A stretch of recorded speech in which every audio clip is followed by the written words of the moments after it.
You can't undo a kiss, no matter how much you want to. The morning after, everything felt quieter, like the air itself knew what had happened. I avoided looking at him. I avoided mirrors. I moved through the house on autopilot, pretending I was fine. Pretending I hadn't crossed a line I once thought unthinkable. Michael returned that afternoon, a day early. I hadn't expected to see him so soon, and when I heard the door, my chest tightened. I greeted him with the usual dull smile, the same kind I'd given him for years. He kissed my cheek and said he missed me. I lied and said I missed him too. Ethan appeared a moment later, and the two of them spoke like nothing had changed. Like we weren't all standing inside a moment that could shatter everything if spoken aloud. I barely said a word over dinner. Michael talked about meetings, delays at the airport, some colleagues' annoying laugh. Ethan was quiet, but not awkward. He answered when spoken to. He didn't look at me. I was grateful and sick over it at the same time. That night, Michael reached for me in bed. Not with passion, but out of habit. I let him, even though every cell in my body resisted. I didn't want him. I hadn't wanted him in years. And now I couldn't even pretend. I turned away halfway through and told him I didn't feel well. He mumbled something about needing to wake up early and rolled over. Just like that, it was over. The next morning, I made coffee, hoping Ethan would sleep in. But he didn't. He walked into the kitchen, eyes slightly puffy like he hadn't slept either. He poured himself a cup and stood near the counter, not saying anything. We can't talk about it, I said without turning around. I know. It was a mistake. It shouldn't have happened. He nodded. I'm sorry. I finally looked at him. His face wasn't ashamed, it was honest. I'm not sure I am, he added. That hit me harder than I expected. Because I didn't know if I was sorry either. I hated myself for that. Hated that I'd let something so dangerous become something I remembered with longing. I'm not proud of what happened, I said quietly. I didn't do it to hurt you. I believed him. That was the worst part. There was no malice in it. No manipulation. Just a quiet collision between two people who had no business needing what the other gave. He didn't linger. He left the kitchen and didn't bring it up again. But the air between us never returned to neutral. Everything was different now. Every small sound in the house felt loaded. Every silence too loud. We became ghosts inside a memory we couldn't speak of. Michael remained oblivious. He worked late again. He missed dinners, cancelled plans. I watched him move through our home like a stranger. The same stranger I had once tried to love. But now, I couldn't even find the energy to pretend. Not after being touched like I mattered.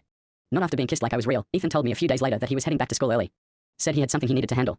I nodded, pretending to believe it. We didn't hug goodbye. We didn't need to. The silence between us held everything. Regret. Guilt. Longing. Shame. All of it. After he left, I sat alone in the living room for hours. The same place it had all started. The rain had stopped days ago, but I still heard it. I still felt it on my skin. I thought about telling Michael the truth. About ending the marriage. About leaving it all behind. But I didn't, not because I was afraid of the fallout. But because I didn't even know what I wanted anymore. What happened with Ethan wasn't love. It wasn't even about desire. It was about being noticed. About someone choosing me, even if just for a moment. And once you felt that, it's hard to go back to feeling invisible. I still see his face in flashes, brief and uninvited. I remember the way his voice changed when he said my name. How he looked at me like I wasn't a role, but a person. I wish I could erase it, but part of me clings to it like oxygen. I don't know what's next. I don't know if I'll stay in this marriage or walk away. I only know that something in me cracked open that day, and I've been trying to close it ever since. Some mistakes leave marks. This one carved itself into me quietly, without warning, and now I carry it everywhere. And maybe that's what hurts most, not the act itself, but the part of me that didn't regret it enough to forget. It had been 3 weeks since Ethan left, and the house settled back into its usual rhythm, or what passed for it. Michael came and went, work always the first thing on his mind. He still kissed my cheek when he left, still asked about dinner plans, still scrolled through his phone during meals. But I saw him differently now.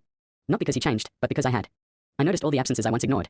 All the ways I used to make excuses for him, soften the sharp edges of his neglect with reasons that no longer satisfied me. I began watching him more carefully, wondering how long I had been waiting for something that would never come. I tried to see what I used to love about him, but everything felt faded. Like the memory of a song I used to hum but couldn't quite recall anymore. He was a good man by most standards. He didn't cheat, didn't yell, didn't lie. But he didn't reach me either. I realized I'd spent years in a marriage built on politeness instead of intimacy, function instead of feeling. Some nights, I sat up in bed long after he'd fallen asleep, staring at the ceiling, asking myself what kind of woman I had become. Not because of what happened with Ethan, that was a symptom, not the root. But because I had let myself disappear long before any line was crossed. I had gone silent inside my own life, and I didn't even notice until someone whispered loud enough for me to hear myself again. I hadn't spoken to Ethan since he left. He hadn't reached out. I wasn't sure if I wanted him to. Part of me hoped he would, just so I could understand what it had meant to him, if anything. But another part feared it would stir something I'd been trying hard to bury.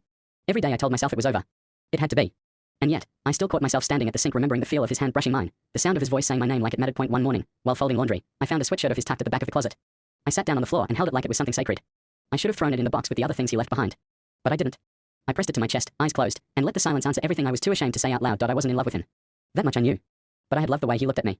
The attention, the presence, the honesty of it. And that truth cut deeper than anything else.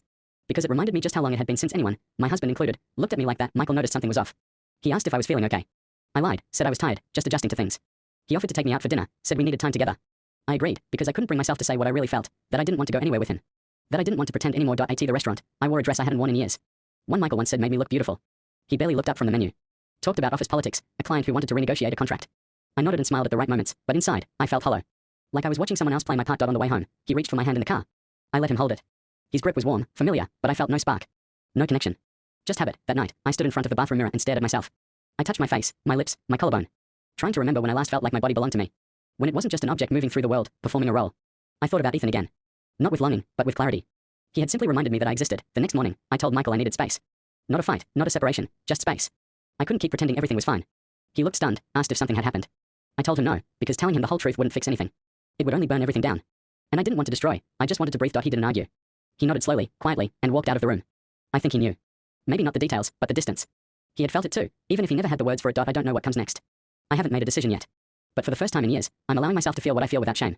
To stop apologizing for needing something more than just being someone's wife. What happened with Ethan was brief, messy, and impossible. But it was also a wake-up call. Not to run toward him, but to stop running away from myself. And maybe, just maybe, that was the first honest thing I've done in a very long time.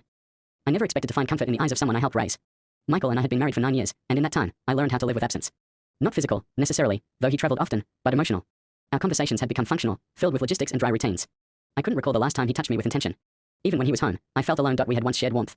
I remember our first year of marriage, how he used to watch me while I read, how he laughed too loud at my jokes. But something had eroded between us. Maybe it was the endless work trips or the way we both retreated into our own corners of the world. I stopped waiting for affection, stopped dressing up just to see if he'd notice. After a while, I began to feel invisible, and then Ethan came home. He was Michael's son from a previous marriage. I had met him when he was still a boy, all quiet curiosity and soft manners. Raising him had felt natural. He wasn't mine by blood, but I loved him. I used to help with school projects, pack his lunches, remind him to call his mother. But now he was 21. A man. Broad shoulders, a deep voice, confidence that wasn't there before. I hadn't seen him in over a year. The first few days were uneventful. He greeted me with a warm hug, called me Clara like he always did. But something in the way he looked at me lingered. It wasn't overt. Just a little too long. I noticed, but I said nothing. Michael left for a work trip the second day Ethan was home. I wasn't surprised.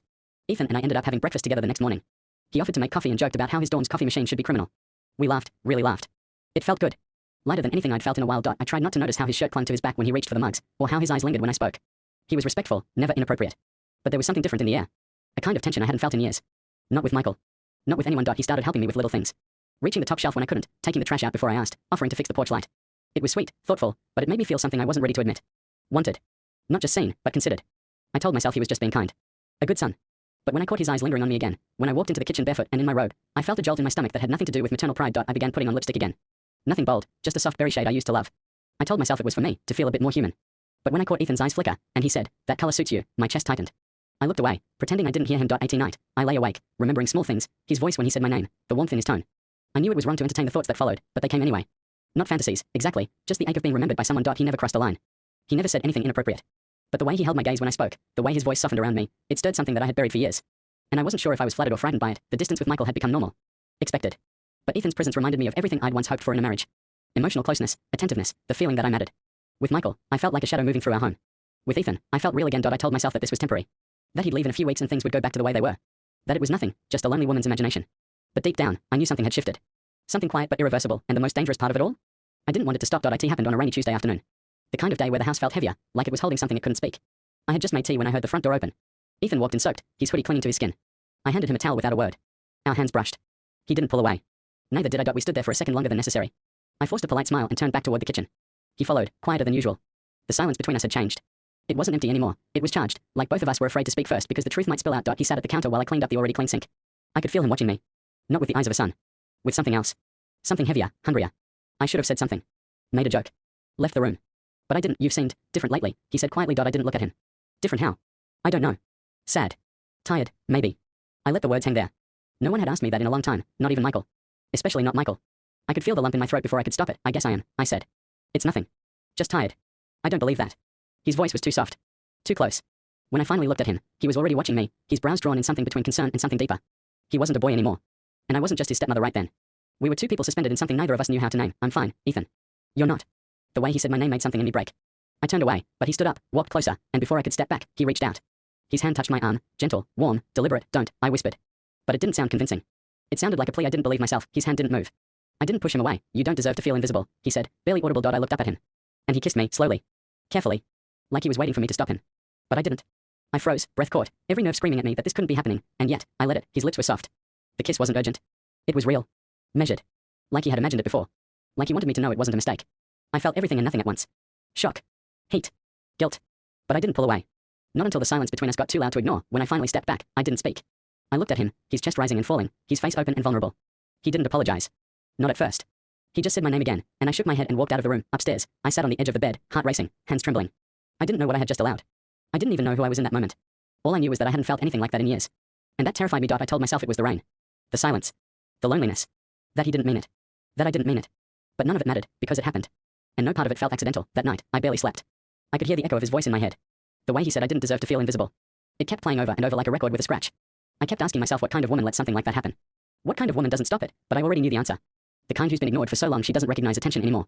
The kind who aches so deeply that when someone finally reaches in, she forgets who she's supposed to be. The next morning, Ethan didn't mention it. Neither did I. We went about the day like nothing had happened. But everything had. I couldn't look at him without remembering the heat of his lips, the weight of his eyes, the way he kissed me like I was someone he chose, not someone he had to love, and that was what haunted me most. It wasn't about lust. It wasn't about rebellion. It was about being seen in a way I hadn't been in years. About being wanted, not tolerated. I should have stopped it. I should have said something. But I didn't.